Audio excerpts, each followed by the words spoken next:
گرامی ممبران executive committee, جناب شہباز شریف صاحب، جناب اسحاق ڈار صاحب، محترم حسن اقبال صاحب، خرم صاحب اور مریم نواز شریف صاحبہ،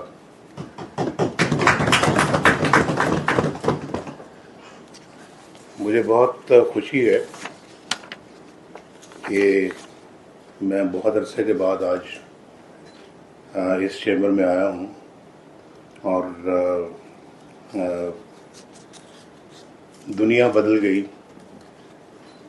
اور حالات بدل گئے، وقت بدل گیا،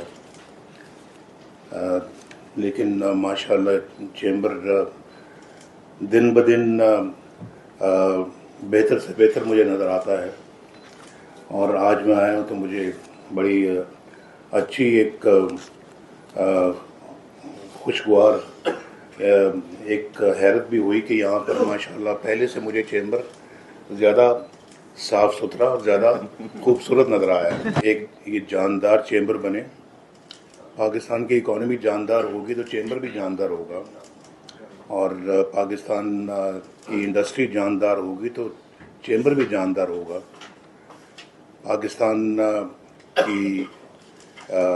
معاشی حالات، اقتصادی حالات، سیاسی حالات اور معاشرتی حالات، سماجی حالات اگر جاندار ہوں گے تو چیمبر بھی جاندار ہوگا انشاءاللہ۔ اور ہم اس چیمبر کو ایک بہت پاکستان کے لیے خوش آئند دیکھتے ہیں۔ یہاں ماشاءاللہ بزنس مین چاہے چھوٹے ہیں چاہے بڑے ہیں، ان کی نمائندگی ہوتی ہے، اور آپ ان کی بات کرتے ہیں، ان کے مسائل کا ذکر کرتے ہیں، ان کو آپس میں بھی ڈسکس کرتے ہیں،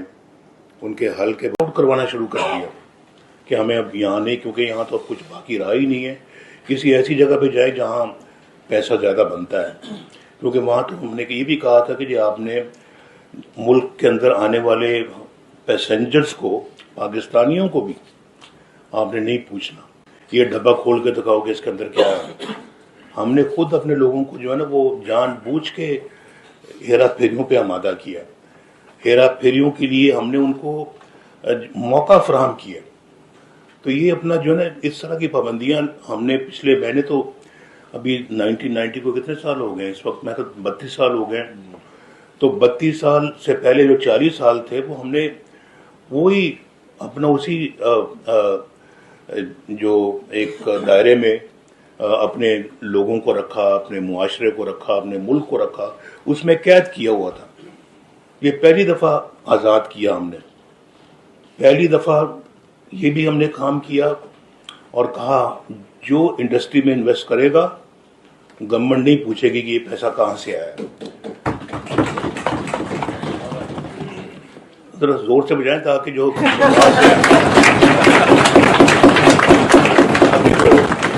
جو ایجنسیز اس کی مخالفت کرتی ہیں ان کو بھی پتہ لگے کہ یہاں پہ ہمارا معاشرہ اتنا کو بے ایمان نہیں ہے کہ وہ اپنا جو ہے وہ اس کو برا سمجھتا ہے۔ یہ اچھی بات ہے۔ ان ملک میں جب ابھی آپ 2-4 منٹ پہلے کہہ رہا تھا آپ سے کہ ان ملکوں نے بھی یہ کام کیے ہوئے ہیں، اسی سے گزرے ہیں وہ، اور جب ہماری باری آ رہی تو ہم پہ پابندیاں لگ رہی ہیں۔ تو مجھے یہ پتہ ہے کہ انہوں نے کہا جی کہ یہ تو جی یہ میں فورن کنٹریز کی بات کر رہا ہوں، ان کے جو نمائندے ہوتے ہیں یا ایمبیسڈرز ہوتے ہیں، تو انہوں نے کہا جی کہ یہ تو بہت غلط ہو جائے گا جی، یہ تو سارا پیسہ جو یہ ڈرگ منی ہے جی، فلاں پیسہ، یہ تو اپنا وہ ابھی کیا ایک ٹرمنالوجی اور بھی نکالی ہوئی یہاں پہ، منی لانڈرنگ، یہ تو منی لانڈرنگ کو بڑھائے گا جی، اور یہ ہوگا وہ ہوگا، اور یہ تو اپنا ٹھیک نہیں ہے، پاکستان نے کیا۔ ہم نے کہا کہ آپ اگر ہمیں پتہ ہے کہ ہم اپنے معاشرے کے لیے جو بہتر سمجھتے ہیں، لیکن شکر ہے اس وقت ہمارا IMF کے ساتھ کوئی تعلق نہیں تھا اس وقت، اور IMF کے ساتھ کوئی ہمارا واسطہ نہیں تھا، تو بالکل ہم نے بالکل تکڑے ہو کے اور ایک بہادری کے ساتھ اس کام کو آگے بڑھایا۔ اتنا مومنٹم بلڈ ہوا ملک کے اندر، اتنا مومنٹم، یہ اس طرح کا معاشرہ ہمیں پاکستان میں بنانا ہے، اور یہ تبھی بنے گا کہ ہم اپنا ایک دفعہ جو ہے وہ پالیسی بنائیں, اس کے بعد پھر اس کے اوپر برسوں عمل ہو, اور برسوں نہیں دہائیوں عمل ہو, اور پھر جو ہے وہ ایک دن آئے گا کہ انشاءاللہ ہم چاند پہ تو ہمیں پہنچنا چاہیے تھا, G20 کے تو ہمیں آج ممبر ہونا چاہیے تھا. پاکستان دنیا میں ایک یعنی کہ جیسے کہ ہمارے 2017 میں, زیادہ دور نہ جائیں, میں 1990 سے اب 2017 میں آ گیا ہوں, یعنی کہ 2017 میں یہ کہا جاتا تھا کہ پاکستان دنیا کی جو ہے نا وہ ڈاکٹر صاحب 24ویں معیشت بن جائے گا ان 2000. G20 میں ہم چلیں گے 2030. 24 تو بن گئے تھے جی آلریڈی جب آپ تو 24ویں معیشت بن چکی تھی پاکستان کی, اور پھر 53,000 ہماری جو تھی وہ اسٹاک ایکسچینج پہ 53,000 پوائنٹس پہ پہنچ چکے تھے, جو کہ اب کراس کی ہے after about maybe 8 years. تو آپ اندازہ کریں 7 ایئرس کے بعد آج وہ 53,000 پوائنٹس کو کراس کیا ہم نے, کوئی نہیں ہو سکا اس سے پہلے. اور اس کے بعد پھر روپیہ اتنا مضبوط تھا کہ 104 روپے سے ہم نے اس کو لیفٹ رائٹ نہیں ہونے دیا, باندھ کے رکھا 104 کے اوپر, اور پھر 4 سال باندھے رکھا. ابھی آپ کہہ رہے ہیں کہ 200 سے نیچے آنا چاہیے, تو بتا دیں کہ کتنا آنا چاہیے. میں یہ تو نہیں کہہ رہا کہ میں لے کے آؤں گا, لیکن آپ بتا تو دیں نا کہ کتنا آپ کتنا ہونا چاہیے. اگر آپ میری بات سمجھیں,